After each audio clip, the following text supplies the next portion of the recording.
ನಾನು ಭಾರತ ಕಮ್ಯುನಿಸ್ಟ್ ಪಕ್ಷದ ಜಿಲ್ಲಾ ಸಹ ಕಾರ್ಯದರ್ಶಿ ಹಾಗೂ ಮೂಡಿಗೆರೆ ತಾಲೂಕು ಕಾರ್ಯದರ್ಶಿ. ನನ್ನ ಪಕ್ಕ ದಲಿತ ಪರ ಹೋರಾಟಗಾರರಾಗಿರ್ತಕ್ಕಂಥ ಒಂದೇಶ್ ಅವರಿದ್ದಾರೆ.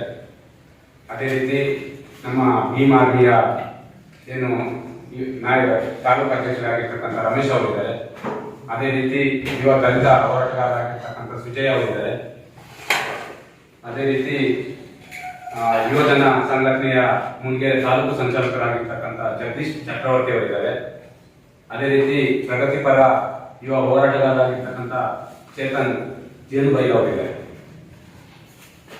ಪ್ರಮುಖವಾಗಿ ನಮ್ಮ ಎಲ್ಲ ಪತ್ರಿಕಾ ಮಿತ್ರರಿಗೂ ಸ್ವಾಗತವನ್ನು ಬಯಸುತ್ತಾ, ಇವತ್ತು ವಿಶೇಷವಾಗಿ ಬಹಳ ಮುಖ್ಯವಾಗಿ ತಮ್ಮೆಲ್ಲರೂ ಕೂಡ ಯಾವ ಪತ್ರಿಕಾಗೋಷ್ಠಿ ಅಂತಕ್ಕಂಥ ಕುತೂಹಲ ಇರ್ಬೋದು. ನಮ್ಮ ಜಿಲ್ಲೆಯಲ್ಲಿ ಇವತ್ತೇನು ಆಡಳಿತ ವ್ಯವಸ್ಥೆಯಲ್ಲಿ ಆಗ್ತಕ್ಕಂಥ ಭ್ರಷ್ಟ ವ್ಯವಸ್ಥೆ, ಯಾವ ರೀತಿ ಭ್ರಷ್ಟಾಚಾರ ಒಂದು ರೀತಿ ನೇರವಾಗಿ ನಮ್ಮ ಕಣ್ಣಿಗೆ ಕಾಣುತ್ತೆ, ಇನ್ನೊಂದು ಗೌಪ್ಯತೆ. ಆ ಗೌಪ್ಯತೆ ಒಳಗಡೆ ಯಾವ ರೀತಿ ಭ್ರಷ್ಟಾಚಾರ ನಡೀತಾ ಇದೆ ಅನ್ನೋದನ್ನ ನಾವು ಇವತ್ತು ಹೇಳಕ್ಕೆ ತಮ್ಮ ಮುಂದೆ ಬಂದಿದ್ದೀವಿ. ಬಹಳ ಮುಖ್ಯವಾಗಿ ಕಳೆದ ಕೆಲವು ದಿನ ಹಿಂದೆ ಕಂದಾಯ ಇಲಾಖೆಯ ಭ್ರಷ್ಟಾಚಾರದ ಬಗ್ಗೆ ತಮ್ಮ ಮುಂದೆ ನಾನು ಹಲವಾರು ವಿಚಾರಗಳನ್ನ ಹಂಚಿಕೊಂಡಿದ್ದೀನಿ.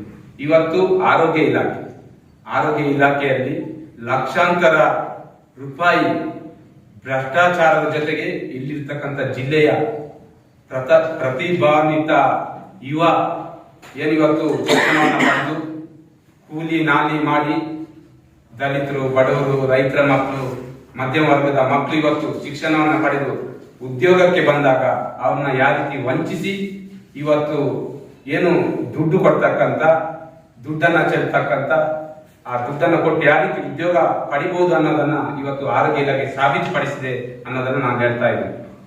ಕಳೆದ ಕೆಲವು ತಿಂಗಳ ಹಿಂದೆ ನೀವು ಏನು ಎಲ್ಲ ಪತ್ರಿಕೆಗಳಲ್ಲೂ ಕೂಡ ತಾವು ನೋಡಿರ್ಬೋದು, ರಾಜ್ಯ ಮಟ್ಟ ಸುದ್ದಿ ಆಗಿತ್ತು. ಏನು ಬಾಗಲಕೋಟೆಯಲ್ಲಿ ರಾಷ್ಟ್ರೀಯ ಆರೋಗ್ಯ ಅಭಿಯಾನದ ಅಡಿಯಲ್ಲಿ ನಡೆದಿರ್ತಕ್ಕಂಥ ಏನು ನೇರ ನೇಮಕಾತಿ ಅಕ್ರಮ ಭ್ರಷ್ಟಾಚಾರದ ಬಗ್ಗೆ ರಾಷ್ಟ್ರೀಯ ಆರೋಗ್ಯ ಅಭಿಯಾನದ ಅಧಿಕಾರಿಗಳು ಏನು ತನಿಖೆ ಮಾಡಿ ಅಲ್ಲಿರ್ತಕ್ಕಂಥ ಜಿಲ್ಲಾ ಆರೋಗ್ಯ ಅಧಿಕಾರಿಗಳನ್ನ ಸಮೇತ ಎಲ್ಲರನ್ನು ಕೂಡ ಅಮಾನತು ಮಾಡಿ. ನಮ್ಮ ಜಿಲ್ಲೆಯಲ್ಲಿ ಏನಾಗಿತ್ತಂದ್ರೆ, ಟೋಟಲಿ ನಮ್ಮ ಜಿಲ್ಲೆಯಲ್ಲಿ ಆರೋಗ್ಯ ಇಲಾಖೆಯಲ್ಲಿ 61 ಹುದ್ದೆಗಳು ಖಾಲಿ ಇತ್ತು. ಈ 61 ಹುದ್ದೆಗಳನ್ನ ನೇಮಕಾತಿ ಮಾಡುವ ಸಲುವಾಗಿ ಸರ್ಕಾರದ ರಾಷ್ಟ್ರೀಯ ಅಭಿಯಾನ ಯೋಜನೆ ಅಡಿಯಲ್ಲಿ ತುರ್ತಾಗಿ ಒಂದು ಆದೇಶವನ್ನು ಪ್ರಕಟಣೆ ಮಾಡ್ತಾರೆ. ಯಾವ್ಯಾವ ಹುದ್ದೆ ಏನು ಅನ್ನೋದನ್ನ ನಾನು ಸಂಕ್ಷಿಪ್ತವಾಗಿ ಕೆಲವೊಂದು ನಿಮ್ಗೆ ಹೇಳ್ತೀನಿ. ಪ್ರಸೂತಿ ತಜ್ಞರು, ಮಕ್ಕಳ ತಜ್ಞರು, ಪ್ರಸೂತಿ ತಜ್ಞರು, ಮಕ್ಕಳ ತಜ್ಞರು, ಅರವಳಿಕೆ ತಜ್ಞರು, ರಾಷ್ಟ್ರೀಯ ಆರೋಗ್ಯ ಅಭಿಯಾನ ಕಾರ್ಯಕ್ರಮದ NRC ಕಾರ್ಯಕ್ರಮಕ್ಕೆ MBBS ವೈದ್ಯರು,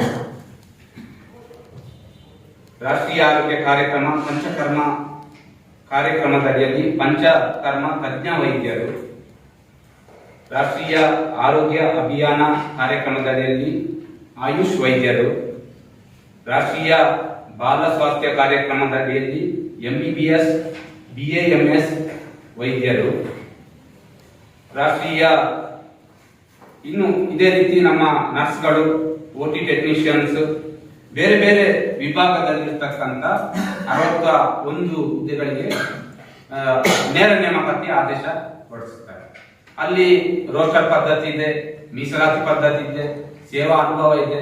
ಈ ಎಲ್ಲ ಅನುಭವ ಇದ್ರೂ ಕೂಡ ಇಲ್ಲಿರ್ತಕ್ಕಂಥ DHO ಮತ್ತು RCH ಅಧಿಕಾರಿಗಳು ಏನಿವತ್ತಿದ್ದಾರೆ, ಅವರು ತಮಗೆ ಬೇಕಾದ ರೀತಿಯಲ್ಲಿ ಇಲ್ಲಿರ್ತಕ್ಕಂಥ ಉದ್ಯೋಗವನ್ನ ಮಾಡಿಕೊಂಡಿದ್ದಾರೆ. ಇವತ್ತು ಇದು ನಮ್ಮ ನೇರ ಆರೋಪ. ಯಾಕಂದ್ರೆ ನಮ್ಮ ಜಿಲ್ಲೆ ಬಹುತೇಕ ಜನ ಇವತ್ತು ಹೊರ ಜಿಲ್ಲೆಯ ಆಗಿರ್ತಕ್ಕಂಥ ಶಿವಮೊಗ್ಗ, ಮಂಗಳೂರನ್ನ ಇವತ್ತು ಆರೋಗ್ಯಕ್ಕೆ ನಾವು ಮೀಸಲಾಗಿಸ್ತೀವಿ. ಇತ್ತೀಚೆಗೆ ನಮಗೆ ಮೆಡಿಕಲ್ ಕಾಲೇಜ್ ಕೂಡ ಪ್ರಾರಂಭ ಆಗಿದೆ.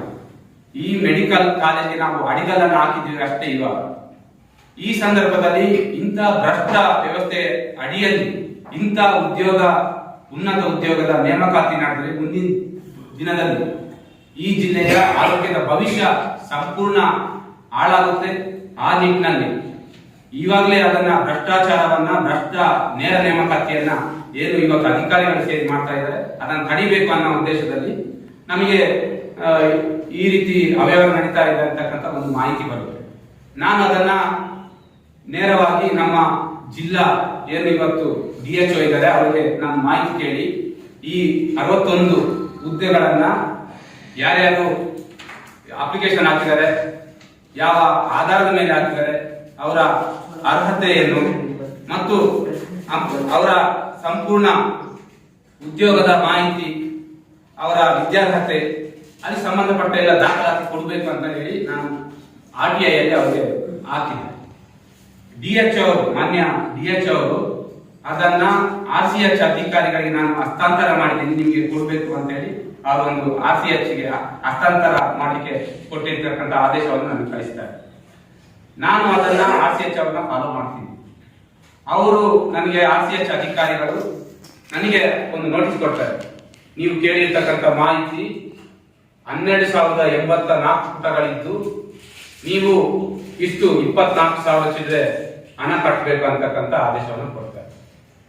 ಯಾಕಂದ್ರೆ ಈ ಅವ್ಯವಹಾರ ಆಗ್ತಾ ಇದೆ ಅನ್ನೋದನ್ನ ನಾನು ಬಯಲಿಗೆ ಎಳಿತಾ ಇದ್ದೀನಿ. ಅದನ್ನ ಅವರು ಹೆಂಗಾದ್ರೂ ಮಾಡಿ ಇದನ್ನ ಹೊರಬರದ ರೀತಿಯಲ್ಲಿ ತಡಿಬೇಕು ಅನ್ನೋ ರೀತಿಯಲ್ಲಿ 12,000 ಪೇಜ್ ಅಂತ ಹೇಳಿ ಹೇಳ್ತಾರೆ.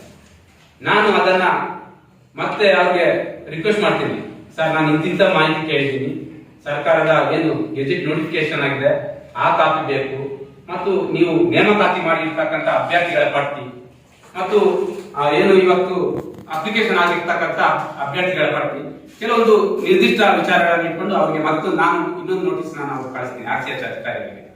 ಅವರು ಮತ್ತೆ ನನಗೆ ಹಿಂಬರ ಕೊಡ್ತಾರೆ, ಇಲ್ಲ ನೀವು ಕೇಳಿರ್ತಕ್ಕಂಥ ಮಾಹಿತಿ ಇಷ್ಟೇ ಆಗೋದು, 12,084 ಪುಟ ಇದೆ, ನೀವು ಅಷ್ಟಕ್ಕೆ ಹಣ ಕಟ್ಟಬೇಕು, ಅದೆಲ್ಲ ನಿಮಗೆ ಅಗತ್ಯವಾಗಿರ್ತಕ್ಕಂಥ ಮಾಹಿತಿ ಅಂತಕ್ಕಂಥ ಮಾಹಿತಿಯನ್ನ ಮತ್ತೆ ಕೊಡ್ತಾರೆ. ನಾನು ಮತ್ತೆ ಅವ್ರಿಗೆ ಹಿಂಬರ ಕೊಡ್ತೀನಿ. ಟೋಟಲ್ ಈ ರೀತಿ ಅವ್ರಿಗೆ, ಯಾಕೆಂದ್ರೆ ನನ್ ಭ್ರಷ್ಟಾಚಾರ ಆಗ್ತಾ ಇದೆ ಅನ್ನೋದನ್ನ ನಾನು ಕಂಪ್ಲೇಂಟ್ ಮಾಡಿದ್ದು 14/2 ಫೆಬ್ರವರಿಯಲ್ಲಿ ಮಾಡಿರೋದು. ಇದು ಆಗಸ್ಟ್.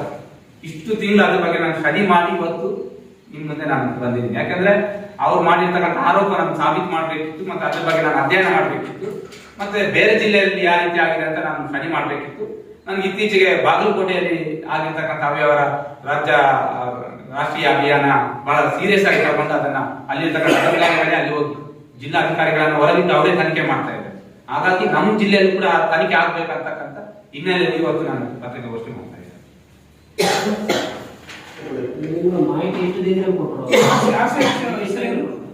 RCH ಹೆಸರು ಮಂಜುನಾಥ್ ಅಂತ ಹೇಳಿ.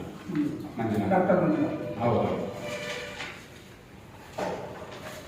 ನಾನು ಅವರಿಗೆ ಸರ್ ಎಷ್ಟು ಅಪೀಲ್ ಹೋಗಿದ್ದೀನಿ ಅಂದ್ರೆ,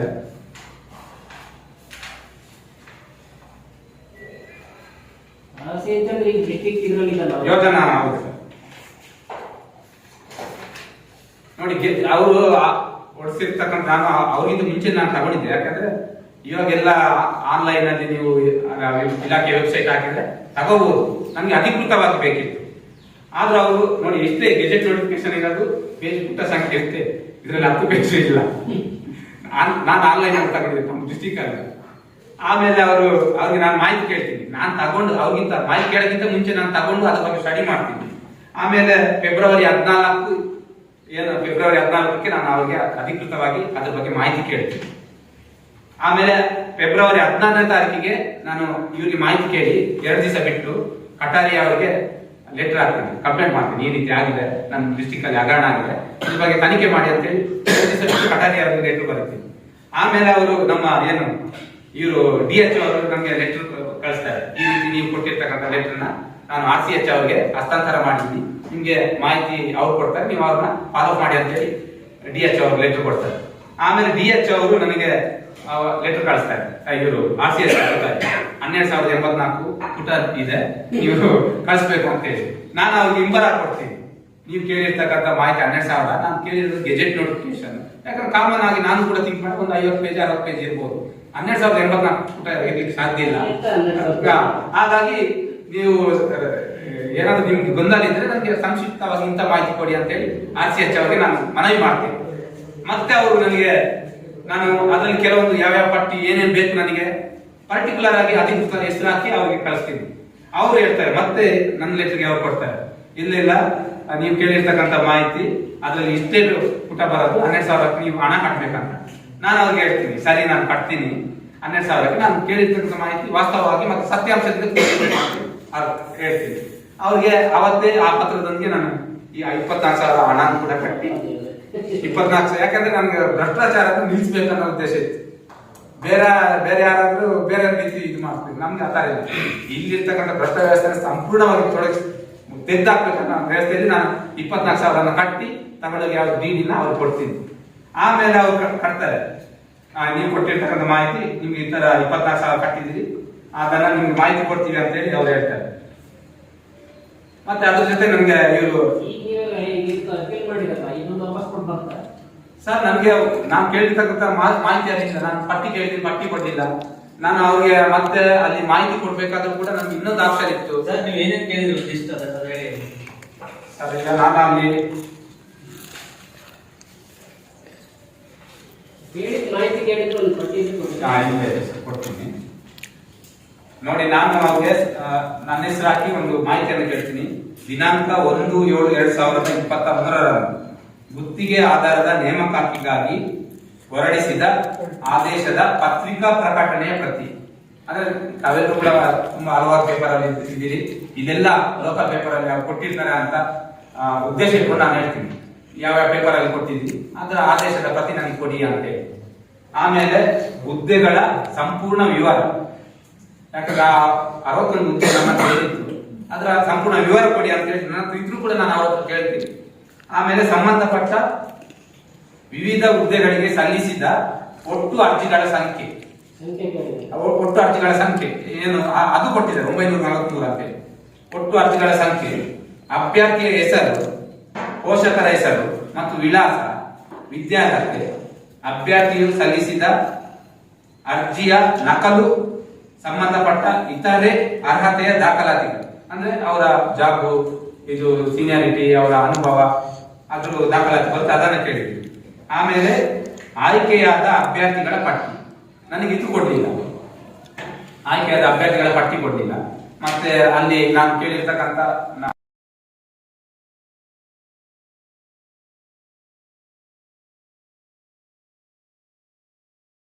ಈ ಅಧಿಕೃತ ದಾಖಲೆಯೊಂದಿಗೆ ನಾನು ದೂರನ ಕೂಡ ಈ ಇಬ್ರು ಅಧಿಕಾರಿಗಳ ಮೇಲೆ ಕೊಡ್ತಾ ಇದ್ದೀನಿ. ಅದೇ ರೀತಿ ಇಲ್ಲಿಯ ಏನು ನಮ್ಮ ಇವತ್ತು ಮೆಡಿಕಲ್ ಕಾಲೇಜ್ ಆಗ್ತಾ ಇದೆ, ಆ ವಿಚಾರ ನಾವು ಇವತ್ತು ಫೈಟ್ ಮಾಡ್ತಾ ಇದ್ದೀವಿ. ಅಲ್ಲಿ ಕೂಡ ಇವತ್ತು ಅವರು ಕೆಲವೊಂದು ಮಾಹಿತಿಯನ್ನು ಬಚ್ಚಿಡ್ತಾ ಇದ್ದಾರೆ. ನಾನು ಈಗ ಹೇಳ್ದಂಗೆ ಇಲ್ಲಿ ನಮ್ಮ ಡಿಸ್ಟಿಕ್ ಹಾಸ್ಪಿಟಲ್ಗೆ ಕೆಲವು ವೈದ್ಯರ ನೇಮಕ ಮಾಡಿದ್ದಾರೆ, ಅದರ ನಾವು ದಾಖಲಾತಿಯನ್ನು ಕೇಳಿದ್ವಿ. ಈಗ ಮತ್ತೆ ಅವರು ನೀವು 7,500 ಕಟ್ಟಬೇಕು ಅಂತಕ್ಕಂಥ ಇದೇ ರೀತಿಯ ಸುಮ್ಮನೆ ಮಾಹಿತಿ ಕೊಡದೆ ನಮ್ಮನ್ನು ವಂಚನೆ ಮಾಡ್ಲಿಕ್ಕೆ ಹೋಗಿ ಮತ್ತೆ ಈಗ ಡಿಸ್ಟಿಕ್ ಹಾಸ್ಪಿಟಲ್ ನೀವು 7,500 ಕಟ್ಟಬೇಕು ಅಂತಕ್ಕಂಥ ನಮಗೆ ಮಾಹಿತಿಯನ್ನ ಈಗಾಗಲೇ ಕೊಟ್ಟಿದ್ದಾರೆ. ಅದೇ ರೀತಿ ಮೆಡಿಕಲ್ ಕಾಲೇಜ್ ಕೂಡ ನಾವು ಕೆಲವೊಂದು ಮಾಹಿತಿಯನ್ನ ಅಲ್ಲಿ ಇರ್ತಕ್ಕಂಥ ಹುದ್ದೆಗಳಿಗೆ ನೇಮಕಾತಿ ನಡೀತಾ ಇದೆ, ಅದ್ರ ಬಗ್ಗೆನೂ ಕೂಡ ಈಗಾಗಲೇ ನಾವು ಕೆಲವೊಂದು ಮಾಹಿತಿಯನ್ನ ಕೇಳಿದ್ವಿ. ಯಾಕಂದ್ರೆ ಈ ಆರೋಗ್ಯ ಇಲಾಖೆ ಭ್ರಷ್ಟಾಚಾರ ಮುಕ್ತ ಆಗ್ಬೇಕು. ಪ್ರತಿಯೊಬ್ಬರಿಗೂ ಕೂಡ ನಾವು ಏನಿವತ್ತು ಹೊರ ಜಿಲ್ಲೆಗಳಿಗೆ ನಮ್ಮ ಜನರ ಆರೋಗ್ಯದ ಸಮಸ್ಯೆಗಳಿಗೆ ನಾವು ಹೊರ ಜಿಲ್ಲೆಗಳನ್ನ ಅವಲಂಬನೆ ಮಾಡ್ತೀವಿ, ಅದು ಸಂಪೂರ್ಣವಾಗಿ ನಮ್ಮ ಜಿಲ್ಲೆಯಲ್ಲೇ ಎಲ್ಲ ಜನರಿಗೂ ಕೂಡ ಉತ್ತಮವಾದ ಆರೋಗ್ಯ ವ್ಯವಸ್ಥೆ ಸ್ಥಾಪನೆ ಆಗಬೇಕು. ಆ ನಿಟ್ಟಿನಲ್ಲಿ ನಾವು ಇವತ್ತು ಆರೋಗ್ಯ ಇಲಾಖೆಯ ಭ್ರಷ್ಟಾಚಾರದ ವಿರುದ್ಧ ನಮ್ಮ ಹೋರಾಟವನ್ನು ಮಾಡ್ತಾ ಇದ್ದೀವಿ. ನಮ್ಮ ಸ್ಥಳೀಯ ವಾಗಿರ್ತಕ್ಕಂಥ ಏನು ಇವತ್ತು ಮೆಡಿಕಲ್ ಕಾಲೇಜಿನ ಬಗ್ಗೆ ಗೆಳೆಯ ವನ್ನೇಶ್ ಅವರು ತಮ್ಮ ಮುಂದೆ ಕೆಲವೊಂದು ವಿಚಾರಗಳನ್ನ ಪ್ರಸ್ತಾಪ ಮಾಡಿದ್ದಾರೆ.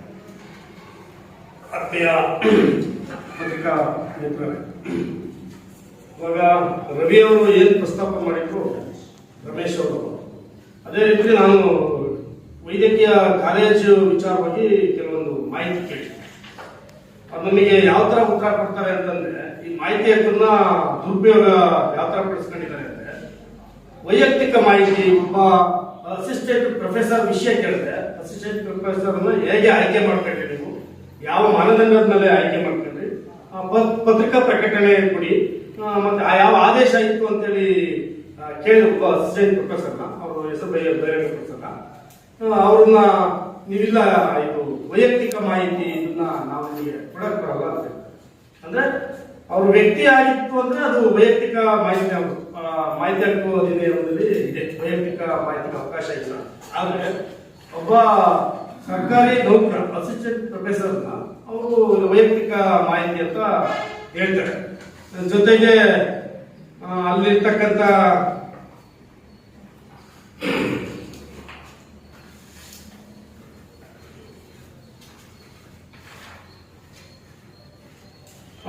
ಮತ್ತೆ ಇನ್ನೊಂದು ಎರಡು ಮಾಹಿತಿ ಕೇಳಿದೀನಿ, ಅದನ್ನು ಕೂಡ ನೀವು ಪ್ರಶ್ನಾರ್ಥಕ ಚಿಹ್ನೆ ಹಾಕಿದ್ದೀರಾ ಅಂತೇಳಿ ಮಾಹಿತಿ ಹೇಳ್ತಾರೆ. ಏನು ಅಂತಂದ್ರೆ ದಂತ ವಿಭಾಗದಲ್ಲಿ ಕರ್ತವ್ಯ ನಿರ್ವಹಿಸುವ ಇವರನ್ನು ಯಾವ ಆದೇಶದ ಮೇರೆಗೆ ಹುದ್ದೆಗೆ ನೇಮಿಸಲಾಗಿದೆ ಪ್ರಶ್ನಾರ್ಥಕ ಚಿಹ್ನೆ. ಇನ್ನು ಕೆಲವು ಅದೇ ಬೇರೆ ಬೇರೆ ಪ್ರಶ್ನೆಗಳು ಕೇಳಿದ್ರಿ. ಆದೇಶದ ಪ್ರತಿ ಕೊಡಿ ಅಂತೇಳಿ, ಯಾವ ಮಾನದಂಡದ ಮೇಲೆ ನೀವು ಆಯ್ಕೆ ಮಾಡ್ಕೊಂಡ್ರಿ ಅಂತೇಳಿ ಕೇಳಿದ್ರಿ. ಅವು ಯಾವಕ್ಕೂ ಕೂಡ ಅವರು ಉತ್ತರ ನನ್ನ 3 ಒಂದು ಮಾಹಿತಿ ಹಾಕುವ ಅರ್ಜಿಗಳಿಗೂ ಕೂಡ ಬೇರೆ ತರ ಉತ್ತರ, ಅಂದ್ರೆ ಅದು ನೀವು ಪ್ರಶ್ನಾರ್ಥಕ ಚಿಹ್ನೆ ಹಾಕಿದ್ದೀರಾ. ಕೊಟ್ಟಲ್ಲಿ ಅವರು ಹಗರಣನ ಮುಚ್ಚಾಕ್ಲಿಕ್ಕೆ ಅಂತೇಳಿ ಈ ತರ ನನ್ನ ಅಭಿಪ್ರಾಯ, ಆ ಹಗರಣ ಮುಚ್ಚಾಕ್ಬೇಕು ಅಂತೇಳಿ ಇದು ಮಾಡಿದ್ದಾರೆ. ಜೊತೆಲಿ ಇಲ್ಲಿ ಹಲವಾರು ಮೆಡಿಕಲ್ ಕಾಲೇಜಲ್ಲಿ ಹುದ್ದೆಗಳನ್ನ ನೇಮಕ ಮಾಡ್ಕೊಂಡಿದ್ದಾರೆ. ಅವು ಯಾವ ತರ ಅಂತಂದ್ರೆ ಇಲ್ಲಿರ್ತಕ್ಕಂಥ ಸ್ಥಳೀಯರು, ಪ್ರಭಾವಿಗಳು, ರಾಜಕಾರಣಿಗಳು ಲೆಟರ್ ಕೊಟ್ಟಂತವರಿಗೆ, ಇನ್ ಬೇರೆ ಇನ್ಫ್ಲೂಯೆನ್ಸ್ ಮಾಡಿದಂತವರಿಗೆ ಮ್ಯಾಕ್ಸಿಮಮ್ ನೇಮಕ ಮಾಡ್ಕೊಂಡಿದ್ದಾರೆ. ಅಲ್ಲಿ ಯಾವುದೇ ನಾವು ರೋಸ್ಟರ್ ವಿತ್ ಮೆರಿಟ್ ಕೇಳಿದ್ವಿ. ಈಗ ಯಾವುದೇ ವಿದ್ಯಾರ್ಥಿಗಳಿಗೆ ಮೆರಿಟ್ ಕಮ್ಮು ಸಂವಿಧಾನಾತ್ಮಕವಾಗಿ ಮೆರಿಟ್ ಕಮ್ಮು ರೋಸ್ಟರ್ ಆಧಾರದ ಮೇಲೆ ಆಯ್ಕೆ ಮಾಡ್ಕೋಬೇಕಾಗುತ್ತೆ. ಯಾವುದು ಕೂಡ ನಮಗೆ ಉತ್ತರನೇ ಕೊಟ್ಟಿಲ್ಲ. ಜೊತೆಗೆ ನನಗೆ ಮೇಲ್ನೋಟಕ್ಕೆ ಏನ್ ಅನ್ಸುತ್ತೆ ಅಂದ್ರೆ ಈ ಪ್ರಕಾರ ಕೂಡ ಆಯ್ಕೆ ಆಗಿಲ್ಲ ಅನ್ನೋದು ನನ್ನ ವೈಯಕ್ತಿಕ ಅಭಿಪ್ರಾಯ. ಜೊತೆಗೆ ಇದು ಟೋಟಲಿ ಉದ್ದೇಶ ಏನಪ್ಪಾ ಅಂತಂದ್ರೆ ಬಡವರು ಕೂಲಿ ಮಾಡುವಂತ ಮಕ್ಕಳಿಗೆ ಉದ್ಯೋಗ ಉದ್ಯೋಗನೇ ಸಿಗಲ್ಲ. ಜೊತೆಗೆ ಈಗ ಪ್ರಭಾವಿಗಳಿಗೆ ದುಡ್ಡಿದ್ದಿರ್ತಕ್ಕಂಥ ಬಡವರ ಹತ್ರ ದುಡ್ಡು ಇರಲ್ಲ, ಈ ಕಡೆ ಇನ್ಫ್ಲೂಯೆನ್ಸ್ ಕೂಡ ಮಾಡ್ಲಿಕ್ಕೆ ಆಗಲ್ಲ. ಹಾಗಾಗಿ ಇದು ಸಂಪೂರ್ಣವಾಗಿ ಬಡ ವಿದ್ಯಾರ್ಥಿಗಳಿಗೆ ಮೋಸ ಆದಂಗಾಗುತ್ತೆ. ಜೊತೆಗೆ ರಿಸರ್ವೇಶನ್ ಕೂಡ ಅಲ್ಲಿ ರಿಸರ್ವೇಶನ್ ಬಾಬಾ ಸಾಹೇಬ್ ಹೇಳಿದಂತೆ ಯಾವ ಮಾನದಂಡದಲ್ಲಿ ಯಾವುದೇ ನೌಕರಿಯಲ್ಲಿ ರಿಸರ್ವೇಶನ್ ಅಳವಡಿಕೆ ಆಗ್ಲೇಬೇಕಂತೇಳಿ ಬಾಬಾ ಸಾಹೇಬ್. ಆದ್ರೆ ಇಲ್ಲಿ ಎಲ್ಲೂ ಕೂಡ ರಿಸರ್ವೇಶನ್ ಅನ್ನ ವೈಲೇಟ್ ಮಾಡಿದೆ. ಹಾಗಾಗಿ ಕೂಡಲೇ ನಾವು ಈ ಪತ್ರಿಕಾ ಮುಖಾಂತರ ನಮ್ಮ ಉದ್ದೇಶಗಳನ್ನ ಹೇಳಿದ್ವಿ. ರಮೇಶ್ ಅವರು ಹೇಳಿದಂಗೆ ನಾವು ಎಲ್ಲಾದ್ರೂ ಇವರು ಅಧಿಕಾರಿಗಳ ಮೇಲೆ ಕ್ರಮ ಆಗಿಲ್ಲ ಅಂತಂದ್ರೆ ಜಿಲ್ಲಾಡಳಿತ ಆಗಿರ್ಬೋದು, ಮೇಲಧಿಕಾರಿಗಳು ಇರ್ಬೋದು, ಕಮಿಷನ್ ಆಗಿರ್ಬೋದು, ನಾವು ಈ ವಿಷಯಕ್ಕೆಲ್ಲ ಮೇಲ್ಮನೆಗೆ ಹೋಗ್ತೀವಿ. ಆದ್ರೂ ಕೂಡ ಇಲ್ಲಿ ಏನ್ ತನಿಖೆ ಆಗ್ಬೇಕು, ಏನಾದ್ರೂ ವಿಳಂಬ ಆದ್ರೆ ನಾವು ಚಳುವಳಿ ಮಾಡ್ತೀವಿ ಅಂತ ಈ ಮೂಲಕ ಹೇಳ್ತೇವೆ. ಒತ್ತಾಯ ಇದರಲ್ಲಿ ಸ್ಟೇಟ್ ಕಮಿಷನ್ ಇರ್ತದೆ, ಮಾಹಿತಿ ಅವ್ರು ಇವ್ರದ್ದು ಕಂಪ್ಲೇಂಟ್ ಕೊಡಿ. ನೀವು ಅಲ್ಲಿ ಮಾಹಿತಿ ಕೇಳ್ತೀರಿ, ಇದೇ ಮಾಹಿತಿ ಅಲ್ಲಿ ಕೇಳಿ ಕಂಪ್ಲೇಂಟ್ ಮಾಡಿಲ್ಲ, ಕಂಪ್ಲೇಂಟ್ ಇಲ್ಲ ಮಾಡಿಲ್ಲ, ಅವ್ರಿಗೆ ಮಾಡಿಲ್ಲ. ನಮ್ಮ ಜಿಲ್ಲಾ ಉಸ್ತುವಾರಿ ಕಾರ್ಯದರ್ಶಿ ಅವರಿಗೆ ಮಾಡಿದ್ದೀವಿ. ಅವರು ಆದೇಶ ಕೊಟ್ಟಿದ್ದಾರೆ ಸಿಒ ಅವರಿಗೆ ಇದ್ರ ಬಗ್ಗೆ ತನಿಖೆ ಮಾಡಿ ಅಂತಕ್ಕಂಥದ್ದನ್ನ. ಅವರು ಇಲ್ಲೇ ಈ ಆದೇಶದ ಪ್ರತಿ ಇದೆ. ನಮ್ಮ ಉಸ್ತುವಾರಿ ಕಾರ್ಯದರ್ಶಿ ಅವ್ರಿಗೆ ಏನ್ ಕಳಿಸಿದ್ದಾರೆ ಆ ಮಾಹಿತಿ ನನಗೆ ಕೂಡ ಕಳಿಸಿದ್ದಾರೆ. ಬಟ್ ತನಿಖೆ ಆಗಿಲ್ಲ. ಹೌದೌದು. ಆವಾಗ ಈಗ ಹೊಸ ಸಿಒ ಬಂದಿದ್ದಾರೆ. ಹಾಗಾಗಿ ಹೊಸ ಸಿಒ ಅವರ ಗಮನಕ್ಕೂ ನಾವು ಇವತ್ತು ಪತ್ರಿಕೆ ಮುಖಾಂತರ ತರ್ತೀವಿ. ವಿಶೇಷವಾಗಿ ನಾವು ನಾಳೆ ಒಂದು ಅಪೀಲ್ ಕೂಡ ಅವ್ರಿಗೆ ಆಗ್ತೀವಿ. ಈಗ ಎಲ್ಲ ಹುದ್ದೆಗಳ ನೇಮಕಾತಿಯಾಗಿ ಕೊಟ್ಟಾಗಿದೆ. ನಾವು ಅದನ್ನ ನೀವು ಕೊಟ್ಟಿದ್ದೀರಲ್ಲ, ಯಾವ ಮಾನದಂಡದಲ್ಲಿ ಕೊಟ್ಟಿದ್ದೀರಿ ಅಂತ ಕೇಳ್ತಾ ಇದ್ದೀವಿ. ಈಗ ಎಷ್ಟೋ ಜನ ಏನ್ ಮಾಡಿದ್ದಾರೆ, ಅವರು ನನ್ನ ಮಾತ್ರ ದಾಖಲಾತಿ ಇದೆ. ಅದರಲ್ಲಿ ಯಾರಿಗೆ ಇವತ್ತು ಉದ್ಯೋಗ ಸಿಗ್ಬೇಕು ಅವ್ರಿಗೆ ಸಿಗ್ಲಿಲ್ಲ. ಯಾಕಂದ್ರೆ ಅವ್ರ ಹತ್ರ ಹಣ ಕೊಡ್ಲಿಕ್ಕೆ ಶಕ್ತಿ ಇಲ್ಲ. ಈಗ ನೀವು ಪಡ್ಕೊಂಡಿರುವಂತ ಆಕೆಯಲ್ಲಿ ಅವರು ಏನು 12,084 ಪೇಜಲ್ಲೂ ಕೂಡ ನಿಮಗೆ ಭ್ರಷ್ಟಾಚಾರ ಆಗಿದೆ ಅನ್ನೋದನ್ನ ಪ್ರೂಫ್ ಮಾಡೋದಕ್ಕೆ ಏನಾದ್ರೂ ದಾಖಲೆ ಸಿಕ್ಕಿದೆಯಾ ಸರ್? ಈಗ ಅವರು ಭ್ರಷ್ಟಾಚಾರ ಪ್ರೂಫ್ ಮಾಡ್ಲಿಕ್ಕೆ ಸಾಕ್ಷಿ ಅಂದ್ರೆ ಅವರು ಆಯ್ಕೆ ಆಗಿರ್ತಕ್ಕಂಥ ಪಟ್ಟಿಯನ್ನೇ ನಮ್ಗೆ ಕೊಟ್ಟಿಲ್ಲ. ನನ್ನ ಮೂಲ ಉದ್ದೇಶ ಇದ್ದಿದ್ದು 12,000 ಪೇಜ್ ಪುಟದಲ್ಲಿ ಅವರು ಆಯ್ಕೆ ಮಾಡಿದ್ದಾರೆ ಅವತ್ತು ಬರೀ ಅವ್ರ ಬ್ಯಾಂಕ್ ಸ್ಟೇಟ್ಮೆಂಟ್, ಯಾರು ಅಪ್ಲಿಕೇಶನ್ ಹಾಕಿದ್ದಾರೆ ಅವ್ರ ಬ್ಯಾಂಕ್ ಸ್ಟೇಟ್ಮೆಂಟ್ ಕೊಟ್ಟಿದ್ದಾರೆ. ನಾನು ಅದನ್ನ ನನ್ನ ಅರ್ಜಿ ಇಲ್ಲೇ ಇದೆ. ನಾನು ಯಾವ ಬ್ಯಾಂಕ್ ಸ್ಟೇಟ್ಮೆಂಟ್ ಅನ್ನು ಕೂಡ ನಾನು ಕೇಳಿಲ್ಲ. ಈಗ ಒಂದು ಗೆಜೆಟ್ ನೋಟಿಫಿಕೇಶನ್ ಸರ್, ಹೈಯೆಸ್ಟ್ ಆದ್ರೆ ನಿಮ್ಗೆ ಒಂದು ಸರ್ಕಾರದ ಗೆಜೆಟ್ ನೋಟಿಫಿಕೇಶನ್ ನಾನು ನೀವು ಅರ್ಥ ಮಾಡ್ಕೊಂಡಂಗೆ ಹೈಯೆಸ್ಟ್ ಅಂದ್ರೆ ಒಂದು 30 ಪೇಜ್ ಇರ್ಬೋದು. 30 ಬೇಡ ಬಿಡಿ, 100 ಪೇಜ್ ಅಂತ ಇಟ್ಕೊಳ್ಳಿ. ನಾನು ಅದನ್ನು ಕೇಳಿದ್ವಿ. ಅವರು 12,084 ಅಂತ ಕೇಳಿದ್ರು.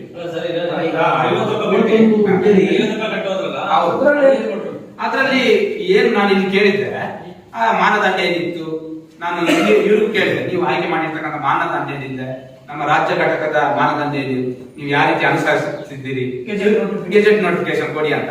ಅದನ್ನ ಅವರು 50 ರೂಪಾಯಿಯಲ್ಲಿ ನಮಗೆ ಕೊಟ್ಟಿದ್ದಾರೆ. ಅದರಲ್ಲಿ ಅಕ್ರಮ ಆಗಿರೋದು ಕಂಡುಬಂದಿದೆಯಾ? ಭ್ರಷ್ಟಾಚಾರ ಕಂಡುಬಂದಿದೆ. ಇದರಲ್ಲಿ ನಾನು ಒಂದೇ ಒಂದು ಕೇಳಿಲ್ಲ, ಇಲ್ಲಿ ಅರ್ಜಿ ಹಾಕಿರ್ತಕ್ಕಂಥ ಅದು ರಾಜ್ಯ ಘಟಕ ಬರೋದಿಲ್ಲ, ಅರ್ಜಿ ಹಾಕಿರೋದು ಇಲ್ಲಿ ಆ ಅಭ್ಯರ್ಥಿಗಳ ಪಟ್ಟಿ ಮತ್ತೆ ಅವರ ಏನು ಅರ್ಹತೆ ವಿದ್ಯಾರ್ಹತೆ ಅದೊಂದು ಬಿಟ್ಟು ಮತ್ತೆಲ್ಲ ರಾಜ್ಯ ಘಟಕ ಕೇಳಿದ್ದೀನಿ, ಅದೆಲ್ಲ ಕೊಟ್ಟಿದ್ದಾರೆ. ನಾನೀಗ ಇಲ್ಲಿ ಯಾಕೆ ಆರೋಪ ಮಾಡ್ತಾ ಇದ್ದೀನಿ ಅಂದ್ರೆ ಆ ಅಭ್ಯರ್ಥಿಗಳ ಪಟ್ಟಿ ಏನಿದೆ ಆಯ್ಕೆ ಮಾಡಿರ್ತಕ್ಕಂಥ ಆ ಪಟ್ಟಿಯನ್ನ ನನ್ನ ವಂಚನೆ ಮಾಡಿದೆ, ಕೊಡ್ಲಿಲ್ಲ ನನಗೆ. ನಾನು ಅಷ್ಟು ಹಣ ಕಟ್ಟಿದ್ರು ಕೂಡ ನನಗೆ ಕೊಡ್ಲಿಲ್ಲ. ನಾನು ಇಬ್ರು ಅಧಿಕಾರಿಗಳ ಮೇಲೆ ಆಯ್ಕೆ ಆದ ಅಭ್ಯರ್ಥಿಗಳದ್ದು ಸ್ಟೇಟ್ ಅವರು ಕೊಟ್ಟಿದ್ದಾರೆ, ಇವರು ಕಡೆಗೆ ಕೊಟ್ಟಿಲ್ಲ. ಅಲ್ಲ, ಸ್ಟೇಟ್ ಅವರು ಅದು ಕೊಡಲ್ಲ ಸರ್, ಅವ್ರಿಗೆ ಬರಲ್ಲ. ಅಲ್ಲ, ನಾನು ಹೇಳ್ತಿರೋದು ಈಗ 943 ಅರ್ಜಿ ಅದು ಇಲ್ಲೇ ಇರುತ್ತೆ. ಆ ಅಪ್ಲಿಕೇಶನ್ಸ್ ಇವರು ಕೊಟ್ಟಿಲ್ಲ. ಅದರಲ್ಲಿ ಬರೀ ನರ್ಸ್ಗಳನ್ನು ಕೊಟ್ಟಿದ್ದಾರೆ ಅಷ್ಟೇ. ಅದೇ ನೀವು ನರ್ಸ್ ಹೇಳಿದ್ದು ಅಪ್ಲಿಕೇಶನ್ ಹಾಕಿರೋದು, ಅದೇ ಅಪ್ಲೈ ಮಾಡಿರೋದು ಕೊಟ್ಟಿದ್ದಾರೆ. ನಾನು ಅವ್ರ ಹತ್ರ ಕೇಳಿದ್ದು, ನೀವು 61 ಜನ ಬೇರೆ ಬೇರೆ ಹುದ್ದೆಗೆ ಸೆಲೆಕ್ಷನ್ ಮಾಡ್ಕೊಂಡಿದ್ದೀರಲ್ಲ, ಅವ್ರು ಪಟ್ಟಿ ಕೊಡಿ ಅಂತ. ಅದು ಕೊಟ್ಟಿಲ್ಲ. ಯಾಕೆಂದ್ರೆ ಆ ಪಟ್ಟಿ ಕೊಟ್ರೆ ನನ್ನ ಹತ್ರ ಇವಾಗ ಅರ್ಜಿ ಇದೆ, ಆ ಪಟ್ಟಿಯಲ್ಲಿ ಏನು ಆಯ್ಕೆ ಮಾಡಿದ್ದಾರೆ ಅವರಿಗೂ ಈ ಪಟ್ಟಿಯಲ್ಲಿ ಇರ್ತಕ್ಕಂಥವ್ರಿಗೂ ವ್ಯತ್ಯಾಸ ಗೊತ್ತಾಗುತ್ತೆ. ಈಗ ಒಂದು ಮಾರ್ಕ್ಸ್ ಕಾರ್ಡ್ ಬೇಕು, ಇಲ್ಲ ಅವರು ಸೇವಾ ಅನುಭವ ಇರಬೇಕು. ಇಲ್ಲಿ ನನ್ನ ಹತ್ರ ಪಟ್ಟಿಯಲ್ಲಿ ಇರೋರು ತುಂಬಾ ಜನ 5 ವರ್ಷ 6 ವರ್ಷ ಅವರ ಸೇವಾ ಹಿಡಿತಾನೆ ಇದೆ, ಅವ್ರನ್ನ ವಂಚನೆ ಮಾಡಿದ್ದಾರೆ. ಈಗ ಅಲ್ಲಿ ಈಗ ಅವ್ರು ಪಟ್ಟಿ ಕೊಟ್ರೆ ಅಲ್ಲಿ 2 ವರ್ಷ 3 ವರ್ಷದವರಿಗೆ ಜಾಬ್ ಕೊಟ್ಟಿದ್ದಾರೆ.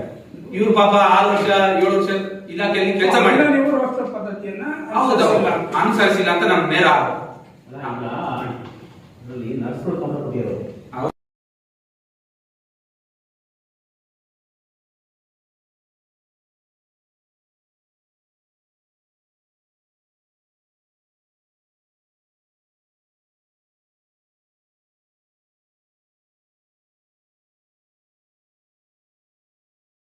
ಕೊಡಿ ಅಂತ ಕೇಳಿದೆ, ಅವ್ರು ಕೊಡ್ಲಿಲ್ಲ. ಹಾಗಾಗಿ ನಾನು ರಾಜ್ಯ NHM ನ ಘಟಕಕ್ಕೆ ನಾನು ಅಪೀಲ್ ಹೋಗಿದ್ದು, ಅಲ್ಲಿಯ ಮಾನದಂಡ ಅವ್ರು ಕಳಿಸ್ಕೊಟ್ರು ನನಗೆ. ರಾಜ್ಯ ಏನು ಘಟಕ ಇದೆ ಅವರ ಮಾನದಂಡ ನಾನು ಕಳಿಸ್ಕೊಟ್ರು. ಇವರು ಜಿಲ್ಲೆಗೂ ಕೊಡ್ಲಿಲ್ಲ, ರಾಜ್ಯಕ್ಕೂ ಕೊಡ್ಲಿಲ್ಲ. ಹಾಗಾಗಿ ಇಲ್ಲಿ ಸಂಪೂರ್ಣ ಏನು ಭ್ರಷ್ಟಾಚಾರ ನಡೆದಿದೆ ಅಂತ ಸಾಬೀತಾಯಿತು. ಹಾಗಾಗಿ ನಾನು ಮಾನದಂಡದ ಮಾರ್ಗಸೂಚಿಗಳು ಆಯ್ಕೆ ಪಟ್ಟಿಯನ್ನು ಅಭ್ಯರ್ಥಿಗಳಿಗೆ ಅವರು ಯಾವ ರೀತಿ ಸೆಲೆಕ್ಷನ್ ಆಗಿದ್ದಾರೆ ಅಂತಕ್ಕಂಥದ್ದನ್ನ ಅಭ್ಯರ್ಥಿಗಳು ಅವರು ಮಾನದಂಡನ ಕಳಿಸ್ಕೊಡ್ತಾರೆ. ನೀವು ಯಾವ ರೀತಿ ಸೆಲೆಕ್ಷನ್ ಆಗಿದ್ರಿ, ಯಾವ ಕೆಟಗರಿ ಅಥವಾ ರೋಸ್ಟರ್ ಇದ್ರಲ್ಲ ಅಪಾಯಿಂಟ್ಮೆಂಟ್ ಅಲ್ಲ ಅದನ್ನ ಕೊಡಿ ಅಂತ ಕೇಳಿದ್ದೀನಿ. ಅವ್ರು 61 ಜನಕ್ಕೆ ಏನು ಆಯ್ಕೆ ಮಾಡಿದ್ದಾರೆ, ಆ ಏನು ಮಾನದಂಡ ಇದೆ ಅವ್ರು ಕಳಿಸ್ಕೊಟ್ಟಿರ್ತಕ್ಕಂಥ ಇದನ್ನ ಕೊಡ್ಲಿಲ್ಲ ನನಗೆ. ಆಮೇಲೆ ಅವರು ಅದರ ಮಾಹಿತಿ ಪ್ರಕಾರವೇ ರಾಜ್ಯ NHM ಇವತ್ತು ರಾಜ್ಯ ಘಟಕ ಏನಿದೆ ಅದರ ಮಾರ್ಗಸೂಚಿ ಪತ್ರವನ್ನು ಬರೀತಾರೆ. ಆ ಪತ್ರವನ್ನ ಅವರು ಆಗಿನ CO ಅವರಿಗೆ ಆದೇಶ ಮಾಡ್ತಾರೆ, ಇದ್ರ ಬಗ್ಗೆ ತನಿಖೆ ಮಾಡಿ ಅಂತಕ್ಕಂಥ ಒಂದು ಕಟಾರಿ ಅವರು ಆದೇಶವನ್ನ ಕೊಡ್ತಾರೆ. ಅದು ಎಲ್ಲೂ ಕೂಡ ಇದುವರೆಗೂ ತನಿಖೆ ಆಗಿಲ್ಲ ಆ ಪತ್ರ. ಮತ್ತೆ ನಾನು ಇವರ ಏನು 24,000 ಕಟ್ಟಿದ ಮೇಲೆ ನಾನು ಸುಮ್ಮನಿರಲ್ಲ, ಮತ್ತೆ ರಾಷ್ಟ್ರೀಯ ಅಭಿಯಾನ ಘಟಕಕ್ಕೆ ನಾನು ಮತ್ತೊಂದು ಅಪೀಲ್ ಹೋಗ್ತೀನಿ. ಇಲ್ಲಿ ಏನು ಮಾಹಿತಿ ಕೇಳಿದ್ದೀನಿ ಅದೇ ಮಾಹಿತಿಯನ್ನ ನಾನು ರಾಜ್ಯ ಘಟಕಕ್ಕೆ ಕೂಡ ಕೇಳ್ತೀನಿ. ರಾಜ್ಯ ಘಟಕದವರು ನನಗೆ ಕೇವಲ 1 ತಿಂಗಳ ಅಂತರದಲ್ಲಿ ನೀವು ಕೇಳಿರ್ತಕ್ಕಂಥ ಮಾಹಿತಿ ಇಷ್ಟು ಪುಟ ಇದೆ, ನೀವು 50 ರೂಪಾಯಿಯನ್ನ ಕಟ್ಟಬೇಕು ಅಂತ ಹೇಳಿ ನನಗೆ ನೋಟಿಸ್ ಕೊಟ್ಟರು. ನಾನು 50 ರೂಪಾಯಿಯನ್ನು ಯಾವ ರೀತಿ ಕಟ್ಟಬೇಕು ಅಂತ ಅವ್ರು ಹೇಳಿದ್ರು, ಪೋಸ್ಟಲ್ ಆರ್ಡರ್ ಮುಖಾಂತರ ಇಲ್ಲ ಅವರು ಕೊಟ್ಟಿರ್ತಕ್ಕಂಥ ನೋಟಿಸ್ ಕೂಡ ಇದೆ. ನಾನು ಆ ಪೋಸ್ಟಲ್ ಆರ್ಡರ್ ಮುಖಾಂತರ 50 ರೂಪಾಯಿನ ಕಟ್ಟಬೇಕು. ಇಲ್ಲಿ ನಾನು 24,000 ಕಟ್ಟಿ ತಗೊಂಡಿದ್ದೀನಿ, ಅದೇ ಮಾಹಿತಿಯನ್ನ ಅಲ್ಲಿ 50,000 50 ರೂಪಾಯಿಯಲ್ಲಿ ನಾನು ಕೊಟ್ಟು. ಭ್ರಷ್ಟಾಚಾರವನ್ನ ಈ ಮುಚ್ಚಾಟಿಕೆ ಅಧಿಕಾರಿಗಳು ಒಳಗಿಂದ ಒಳಗೆ ಯಾವ ರೀತಿ ಕೆಲಸ ಮಾಡ್ತಾರೆ ಅನ್ನೋದಕ್ಕೆ ಇದೊಂದು ಎಕ್ಸಾಂಪಲ್ ಅಷ್ಟೇ. ರಾಜ್ಯ ಘಟಕ ಅದೇ ಮಾಹಿತಿ ನಮ್ಗೆ 50 ರೂಪಾಯಿಲಿ ಕೊಡ್ತಾರೆ, ಅದೇ ಮಾಹಿತಿಯನ್ನು ಇಲ್ಲಿ ಅಧಿಕಾರಿಗಳ ಹತ್ರ ಕೇಳಿದಾಗ ನಮ್ಗೆ 24,500 ಕಟ್ತಾರೆ. ಯಾಕೆಂದ್ರೆ ಯಾರು ಕೂಡ ಯಾವ ಭ್ರಷ್ಟಾಚಾರದ ಬಗ್ಗೆ ಆಗಲಿ ಭ್ರಷ್ಟ ವ್ಯವಸ್ಥೆಯ ಬಗ್ಗೆ ಆಗಲಿ ಮಾತಾಡಬಾರ್ದು. ಇವತ್ತು 24,000 ದೊಡ್ಡ ಅಮೌಂಟ್ ಅದನ್ನ ಕಟ್ಟಿ ಇವರು ಮಾಹಿತಿಯನ್ನು ತಗೊಳ್ಳಲ್ಲ ಅನ್ನೋ ಉದ್ದೇಶದಿಂದ ಅವ್ರು ಹೇಳ್ತಾರೆ. ಮತ್ತು ಅವರು 24,000 ಕಟ್ಟಿ 12,500 ನಮ್ಗೆ ಪೇಜ್ ಕೊಟ್ಟರು. ಇನ್ನು ನಮ್ಮ ದೊಡ್ಡ ಬಾಕ್ಸ್ ಇದೆ ನಮ್ಮ ಗಾಡಿಯಲ್ಲಿ, ಅದರಲ್ಲಿ ಇರ್ತಕ್ಕಂಥ 12,500 ಪೇಜ್ ಅಲ್ಲಿ ನಾನು ಕೇಳಿರ್ತಕ್ಕಂಥ ಏನು ಅವ್ರ ಆಯ್ಕೆ ಪಟ್ಟಿ ನಾನು ಕೇಳಿದ್ದೀನಿ. 61 ಜನ ಯಾರು ಆಯ್ಕೆ ಮಾಡಿದ್ರು ಆ ಪಟ್ಟಿ ಕೊಡಿ ಅಂತ ಕೇಳಿದ್ದೀನಿ, ಆ ಪಟ್ಟಿ ಕೊಡ್ಲಿಲ್ಲ. ಆಮೇಲೆ ಯಾರ್ಯಾರ ಸೆಲೆಕ್ಷನ್ ನ ಯಾವ ಆಧಾರದ ಮೇಲೆ ಮಾಡಿದೀನಿ ಅಂತ ಕೇಳಿದ್ದೀನಿ, ಅರ್ಜಿ ನನ್ನ ಮೂಲ ಅರ್ಜಿಯಲ್ಲಿ ಅದನ್ನ ಕೊಡ್ಲಿಲ್ಲ. ಕೇವಲ ಏನು ಡಾಕ್ಟರ್ಗಳ ಒಂದೇ ಒಂದು ಸೆಲೆಕ್ಷನ್ ಲಿಸ್ಟ್ ಅನ್ನ ಅವ್ರು ಕೊಡ್ಲೇ ಇಲ್ಲ. ಟೋಟಲ್ 943 ಅಪ್ಲಿಕೇಶನ್ ಬಂದಿದೆ. 61 ಹುದ್ದೆಗೆ 943 ಅಪ್ಲಿಕೇಶನ್ ಬಂದಿದೆ. ಅದರಲ್ಲಿ ನರ್ಸ್ಗಳದ್ದು 270 ನರ್ಸ್ಗಳದಿದೆ. ಇನ್ನೊಂದು HDU ಕಾರ್ಯಕ್ರಮದಲ್ಲಿ ನರ್ಸ್ಗಳದ್ದು 211 ಇದೆ. ಅದೇ 400 ಚಿಲ್ಲರೆ ಅಪ್ಲಿಕೇಶನ್ ಇದೆ. ಬರೀ ನರ್ಸ್ಗಳದ್ದು ಬಿಟ್ರೆ ಯಾವ ಡಾಕ್ಟರ್ಗಳದ್ದು OT ಟೆಕ್ನಿಷಿಯನ್ದು ಯಾವ ಅರ್ಜಿ ಕೂಡ ನಮ್ಗೆ ಕೊಡ್ಲಿಲ್ಲ. ಕೊಟ್ಟಿರ್ತಕ್ಕಂಥ ಎಲ್ಲ ಅರ್ಜಿಗಳು ಸುಮಾರು ನಾವು ಏನು ಕೇಳಿಲ್ಲ ಆ ಮಾಹಿತಿಯನ್ನು ಕೊಟ್ಟಿದ್ದಾರೆ. ಯಾವ ಅಭ್ಯರ್ಥಿಗಳು ಅರ್ಜಿಯನ್ನು ಹಾಕಿದ್ದಾರೆ ಆ ಅಭ್ಯರ್ಥಿಗಳ ಬ್ಯಾಂಕ್ ಡೀಟೇಲ್ಸ್ ಅನ್ನ ಸಂಪೂರ್ಣವಾಗಿ ಜೆರಾಕ್ಸ್ ಮಾಡಿ ಕೆಲವೊಬ್ಬರದು 2 ಸೆಟ್ ಅನ್ನ ಕೊಟ್ಟಿದ್ದಾರೆ. ನಾವು ಬ್ಯಾಂಕ್ ಸ್ಟೇಟ್ಮೆಂಟ್ ಕೇಳೇ ಇಲ್ಲ ಅವ್ರ ಹತ್ರ. 12,500 ಏನ್ ಹೇಳಿದ್ರು ಪುಟ, ಆ ಪುಟ ಭರ್ತಿ ಆಗ್ಬೇಕಂತ ಹೇಳಿ ಈ ರೀತಿ ಅವರು ಮಾಡಿದ್ದಾರೆ. ಮತ್ತು ಅಲ್ಲಿ ಏನು ನಮ್ಗೆ ಅಗತ್ಯವಾಗಿ ಬೇಕಿತ್ತು ಆ ಮಾಹಿತಿ ಏನೇನು ಕೇಳಿದ್ವಿ ಆ ಎಲ್ಲ ಮಾಹಿತಿಯನ್ನ ಗುಪ್ತವಾಗಿ ಇವತ್ತಿಗೂ ನಮ್ಗೆ ಕೊಡ್ಲಿಲ್ಲ. ಇವತ್ತಿಗೂ ಕೂಡ ಗುಪ್ತವಾಗಿ ಅಲ್ಲೇ ಮುಚ್ಚಿಟ್ಟಿದ್ದಾರೆ. ಇವತ್ತು ಈ ರೀತಿಯ ಅವ್ಯವಹಾರ ಮಾಡಿರ್ತಕ್ಕಂಥ ಇಲ್ಲಿಯ DHO ಮತ್ತು ಬಹಳ ಮುಖ್ಯವಾಗಿ RCH ಆ ಎಲ್ಲ ಮಾಹಿತಿಯನ್ನ ಇವತ್ತು ಗುಪ್ತವಾಗಿ ಯಾರಿಗೂ ಕೂಡ ಕೊಡದೆ ಇವತ್ತು ಮುಚ್ಚಿಟ್ಟಿರ್ತಕ್ಕಂಥ RCH ಅಧಿಕಾರಿಗಳ ವಿರುದ್ಧ ಸರ್ಕಾರ ನಿರ್ದಾಕ್ಷಿಣ್ಯವಾಗಿ ಕ್ರಮ ಕೈಗೊಳ್ಳಬೇಕು. ಯಾಕೆಂದ್ರೆ ಇವತ್ತು ಬೇರೆ ಬೇರೆ ಹಂತದಲ್ಲಿ ನಮ್ಮ ಜಿಲ್ಲಾ ಆಸ್ಪತ್ರೆಗಳಿಗೆ ಇವತ್ತು ಆಯ್ಕೆಯನ್ನ ಮಾಡ್ಕೊಂಡಿದ್ದಾರೆ ತುಂಬಾ ಜನ ವೈದ್ಯರನ್ನ. ಆ ಆಯ್ಕೆ ನಾವು ಮತ್ತೊಂದು ಅಪೀಲ್ ಹೋಗಿದ್ವಿ, ಯಾವ ರೀತಿಯ ನೇರ ನೇಮಕಾತಿ ಮಾಡಿದ್ವಿ, ಅವರ ಅರ್ಹತೆಯನ್ನು ಎಷ್ಟು ಅಪ್ಲಿಕೇಶನ್ ಅಲ್ಲಿ ಬಂದಿದೆ ಅಂತದನ್ನ ಪ್ರತಿಯೊಂದು ಪ್ರೊಸೀಜರ್ ಇದೆ. ಇವತ್ತು ಗೆಜೆಟ್ ನೋಟಿಫಿಕೇಶನ್ ಆಗಬೇಕು, ಎಲ್ಲ ಸ್ಥಳೀಯ ಪತ್ರಿಕೆಗಳಲ್ಲಿ ಇವತ್ತು ಅದನ್ನು ಪ್ರಚಾರ ಮಾಡಬೇಕು. ಇವರು ಈ 61 ಹುದ್ದೆಗಳನ್ನ ಶಿವಮೊಗ್ಗದ ಒಂದು 2 ಆಡಿಷನ್ ಅಲ್ಲಿ ಬಿಟ್ರೆ ಲೋಕಲ್ ನಮ್ಮ ಸ್ಥಳೀಯ ಯಾವ ಪತ್ರಿಕೆಗಳಿಗೂ ಇವತ್ತು ಏನು ಜಾಹೀರಾತನ್ನ ಕೊಟ್ಟಿಲ್ಲ. ಯಾವ ಪತ್ರಿಕೆಯಲ್ಲೂ ಕೂಡ ಈ ವಿಚಾರ ಪ್ರಸ್ತಾಪ ಆಗಿಲ್ಲ. ಸ್ಥಳೀಯ ನಮ್ಮ ಇಲ್ಲಿರ್ತಕ್ಕಂಥ ಜಿಲ್ಲೆಯ ಪ್ರತಿಭಾನ್ವಿತ ಬಡವರ ಮಕ್ಕಳಿಗೆ ಇವತ್ತು ಮಧ್ಯಮ ವರ್ಗದ ಮಕ್ಕಳಿಗೆ ಇವತ್ತು ಅನುಕೂಲ ಆಗ್ಬೇಕಂದ್ರೆ ಇಲ್ಲಿ ಸ್ಥಳೀಯ ಪತ್ರಿಕೆಗಳಿಗೆ ಅವರು ಅದನ್ನು ಪ್ರಚಾರ ಪಡಿಸಬೇಕು. ಇವತ್ತು ಅವ್ರು ಅಪ್ಲಿಕೇಶನ್ ಹಾಕ್ತಾರೆ, ಅದು ಯಾವುದು ಕೂಡ ಅವ್ರು ಮಾಡ್ತಾ ಇಲ್ಲ. ಹಾಗಾಗಿ ಇತ್ತೀಚೆಗೆ ಏನು ಬಾಗಲಕೋಟೆಯ ಪ್ರಕರಣ ಆಯಿತು, ಅದ್ರ ಮೇಲೆ ನಾವು ಕೂಡ ಇವತ್ತು ಈ ಇಬ್ಬರು ಅಧಿಕಾರಿಗಳ ಮೇಲೆ RCH ಮತ್ತು DHO ಅವ್ರ ಮೇಲೆ ಈಗಾಗಲೇ ನಾನು ಮಾಹಿತಿ ಆಯೋಗ ಕೋರ್ಟ್ ಅಲ್ಲಿ ನನಗೆ ಮಾಹಿತಿ ನೀಡದೆ ವಂಚಿಸಿ ನನ್ನಿಂದ ಹಣ ಕಟ್ಟಿರ್ತಕ್ಕಂಥ ಆಧಾರದ ಮೇಲೆ ಅವರಿಬ್ಬರ ಮೇಲೆ ಕೂಡ ನಾನೀಗ ಕೇಸನ್ನ ದಾಖಲು ಮಾಡಿದ್ದೀನಿ. ಈಗಾಗಲೇ ಸಂಬಂಧಪಟ್ಟ ನಮ್ಮ ಆರೋಗ್ಯ ಮಂತ್ರಿಗಳಿಗೂ ಕೂಡ ದೂರನ್ನು ಕೊಟ್ಟಿದ್ದೀನಿ. ಈಗ ನಮ್ಮ ರಾಷ್ಟ್ರೀಯ ಆರೋಗ್ಯ ಅಭಿಯಾನ ದೆಹಲಿ ಕಚೇರಿಗೆ ಮತ್ತು ವಿಶೇಷವಾಗಿ ನಮ್ಮ ರಾಜ್ಯ ಘಟಕದ ಕಚೇರಿಗೆ ಕೂಡ ಈ ಅಧಿಕೃತ ದಾಖಲೆಯೊಂದಿಗೆ ನಾನು ದೂರನ್ನ ಕೂಡ ಈ ಇಬ್ಬರು ಅಧಿಕಾರಿಗಳ ಮೇಲೆ ಕೊಡ್ತಾ ಇದ್ದೀನಿ. ಅದೇ ರೀತಿ ಇಲ್ಲಿಯ ಏನು ನಮ್ಮ ಇವತ್ತು ಮೆಡಿಕಲ್ ಕಾಲೇಜ್ ಆಗ್ತಾ ಇದೆ ಆ ವಿಚಾರ ನಾವು ಇವತ್ತು ಫೈಟ್ ಮಾಡ್ತಾ ಇದ್ದೀವಿ. ಅಲ್ಲಿ ಕೂಡ ಇವತ್ತು ಅವರು ಕೆಲವೊಂದು ಮಾಹಿತಿಯನ್ನ ಬಚ್ಚಿಡ್ತಾ ಇದ್ದಾರೆ. ನಾನು ಈಗ ಹೇಳ್ದಂಗೆ ಇಲ್ಲಿ ನಮ್ಮ ಡಿಸ್ಟಿಕ್ ಹಾಸ್ಪಿಟಲ್ಗೆ ಕೆಲವು ವೈದ್ಯರ ನೇಮಕ ಮಾಡಿದ್ದಾರೆ, ಅದರ ನಾವು ದಾಖಲಾತಿಯನ್ನು ಕೇಳಿದ್ವಿ.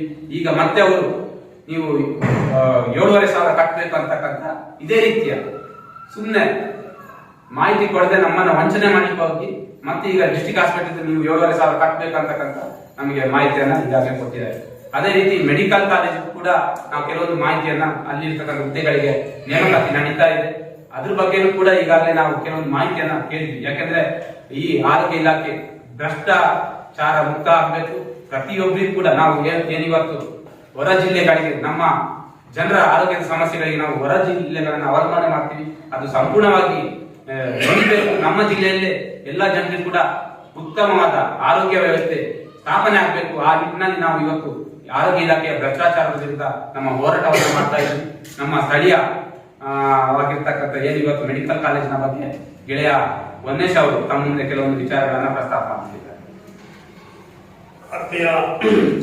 ಪತ್ರಿಕಾ ಮಿತ್ರರೇ, ಇವಾಗ ರವಿ ಅವರು ಏನು ಪ್ರಸ್ತಾಪ ಮಾಡಿದ್ರು ರಮೇಶ್ ಅವರು, ಅದೇ ರೀತಿ ನಾನು ವೈದ್ಯಕೀಯ ಕಾಲೇಜು ವಿಚಾರವಾಗಿ ಕೆಲವೊಂದು ಮಾಹಿತಿ ಕೇಳಿದೆ. ಅದು ನಮಗೆ ಯಾವ ತರ ಉತ್ತರ ಕೊಡ್ತಾರೆ ಅಂತಂದ್ರೆ, ಈ ಮಾಹಿತಿ ಹಕ್ಕನ್ನ ದುರುಪಯೋಗ ಯಾವ ತರ ಪಡಿಸ್ಕೊಂಡಿದ್ದಾರೆ ಅಂದ್ರೆ, ವೈಯಕ್ತಿಕ ಮಾಹಿತಿ ಒಬ್ಬ ಅಸಿಸ್ಟೆಂಟ್ ಪ್ರೊಫೆಸರ್ ವಿಷಯ ಕೇಳಿದ್ರೆ ಅಸಿಸ್ಟೆಂಟ್ ಪ್ರೊಫೆಸರ್ ಅನ್ನ ಹೇಗೆ ಆಯ್ಕೆ ಮಾಡ್ಕೊಂಡ್ರಿ, ನೀವು ಯಾವ ಮಾನದಂಡದ ಮೇಲೆ ಆಯ್ಕೆ ಮಾಡ್ಕೊಂಡ್ರಿ. ಪತ್ರಿಕಾ ಪ್ರಕಟಣೆ ಕೊಡಿ, ಮತ್ತೆ ಯಾವ ಆದೇಶ ಇತ್ತು ಅಂತೇಳಿ ಕೇಳಿ ಅಸಿಸ್ಟೆಂಟ್ ಪ್ರೊಫೆಸರ್ನ, ಅವರು ಹೆಸರು ಬೇರೆ ಪ್ರೊಫೆಸರ್ನ, ಅವ್ರನ್ನ ನೀವಿಲ್ಲ ಇದು ವೈಯಕ್ತಿಕ ಮಾಹಿತಿ ಇದನ್ನ ನಾವು ನಿಮಗೆ ಕೊಡಕ್ ಬರಲ್ಲ ಅಂತ ಹೇಳ್ತಾರೆ. ಅಂದ್ರೆ ಅವ್ರ ವ್ಯಕ್ತಿ ಆಗಿತ್ತು ಅಂದ್ರೆ ಅದು ವೈಯಕ್ತಿಕ ಮಾಹಿತಿ ಮಾಹಿತಿ ಹಕ್ಕು ಅಧಿನಿಯಮದಲ್ಲಿ ಇದೆ, ವೈಯಕ್ತಿಕ ಮಾಹಿತಿಗೆ ಅವಕಾಶ ಇಲ್ಲ. ಆದ್ರೆ ಒಬ್ಬ ಸರ್ಕಾರಿ ನೌಕರ ಅಸಿಸ್ಟೆಂಟ್ ಪ್ರೊಫೆಸರ್ನ ಅವರು ವೈಯಕ್ತಿಕ ಮಾಹಿತಿ ಅಂತ ಹೇಳ್ತಾರೆ. ಜೊತೆಗೆ ಅಲ್ಲಿರ್ತಕ್ಕಂಥ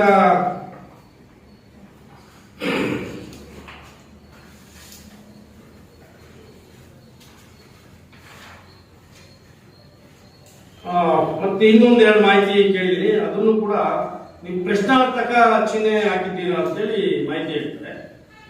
ಏನು ಅಂತಂದ್ರೆ ದಂತ ವಿಭಾಗದಲ್ಲಿ ಕರ್ತವ್ಯ ನಿರ್ವಹಿಸುವ ಇವರನ್ನು ಯಾವ ಆದೇಶದ ಮೇರೆಗೆ ಹುದ್ದೆಗೆ ನೇಮಿಸಲಾಗಿದೆ ಪ್ರಶ್ನಾರ್ಥಕ ಚಿಹ್ನೆ. ಇನ್ನು ಕೆಲವು ಅದೇ ಬೇರೆ ಬೇರೆ ಪ್ರಶ್ನೆಗಳು ಕೇಳಿದ್ರಿ.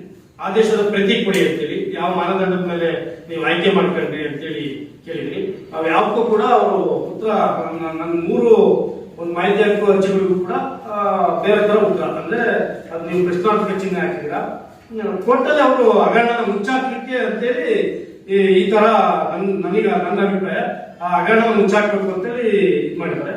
ಜೊತೆಲಿ ಇಲ್ಲಿ ಹಲವಾರು ಮೆಡಿಕಲ್ ಕಾಲೇಜಲ್ಲಿ ಹುದ್ದೆಗಳನ್ನ ನೇಮಕ ಮಾಡ್ಕೊಂಡಿದ್ದಾರೆ. ಅವು ಯಾವ ತರ ಅಂತಂದ್ರೆ ಇಲ್ಲಿರ್ತಕ್ಕಂಥ ಸ್ಥಳೀಯರು, ಪ್ರಭಾವಿಗಳು, ರಾಜಕಾರಣಿಗಳು ಲೆಟರ್ ಕೊಟ್ಟಂತವ್ರಿಗೆ, ಇದು ಬೇರೆ ಈ ತರ ಇನ್ಫ್ಲೂಯೆನ್ಸ್ ಮಾಡಿದಂತವ್ರಿಗೆ ಮ್ಯಾಕ್ಸಿಮಮ್ ನೇಮಕ ಮಾಡ್ಕೊಂಡಿದ್ದಾರೆ. ಅಲ್ಲಿ ಯಾವುದೇ ನಾವು ರೋಸ್ಟರ್ ವಿತ್ ಮೆರಿಟ್ ಕೇಳಿದ್ವಿ. ಈಗ ಯಾವುದೇ ವಿದ್ಯಾರ್ಥಿಗಳಿಗೆ ಮೆರಿಟ್ ಕಮ್ಮು ಸಂವಿಧಾನಾತ್ಮಕವಾಗಿ ಮೆರಿಟ್ ಕಮ್ಮು ರೋಸ್ಟರ್ ಆಧಾರದ ಮೇಲೆ ಆಯ್ಕೆ ಮಾಡ್ಕೋಬೇಕಾಗುತ್ತೆ. ಯಾವುದು ಕೂಡ ನಮಗೆ ಉತ್ತರನೇ ಕೊಟ್ಟಿಲ್ಲ. ಜೊತೆಗೆ ನನಗೆ ಮೇಲ್ನೋಟಕ್ಕೆ ಏನ್ ಅನ್ಸುತ್ತೆ ಅಂದ್ರೆ ಈ ಪ್ರಕಾರ ಕೂಡ ಆಯ್ಕೆ ಆಗಿಲ್ಲ ಅನ್ನೋದು ನನ್ನ ವೈಯಕ್ತಿಕ ಅಭಿಪ್ರಾಯ. ಜೊತೆಗೆ ಇದು ಟೋಟಲಿ ಉದ್ದೇಶ ಏನಪ್ಪಾ ಅಂತಂದ್ರೆ ಬಡವರು ಕೂಲಿ ಮಾಡುವಂತ ಮಕ್ಕಳಿಗೆ ಉದ್ಯೋಗ ಉದ್ಯೋಗನೇ ಸಿಗಲ್ಲ. ಜೊತೆಗೆ ಈಗ ಪ್ರಭಾವಿಗಳಿಗೆ ದುಡ್ಡಿದ್ದಂತ ಬಡವರ ಹತ್ರ ದುಡ್ಡು ಇರಲ್ಲ, ಈ ಕಡೆ ಇನ್ಫ್ಲುಯೆನ್ಸ್ ಕೂಡ ಮಾಡ್ಲಿಕ್ಕೆ ಆಗಲ್ಲ. ಹಾಗಾಗಿ ವಿಡಿಯೋ ನೋಡಿದ್ದಕ್ಕೆ ಧನ್ಯವಾದಗಳು. ಮುಂದಿನ ವಿಡಿಯೋದಲ್ಲಿ ಸಿಗೋಣ. ಕ್ಷಣ ಕ್ಷಣದ ಸುದ್ದಿಗಾಗಿ ವೀಕ್ಷಿಸಿ ನ್ಯೂಸ್ ಕರ್ನಾಟಕ, ಸದಾ ನಿಮ್ಮ ಜೊತೆ.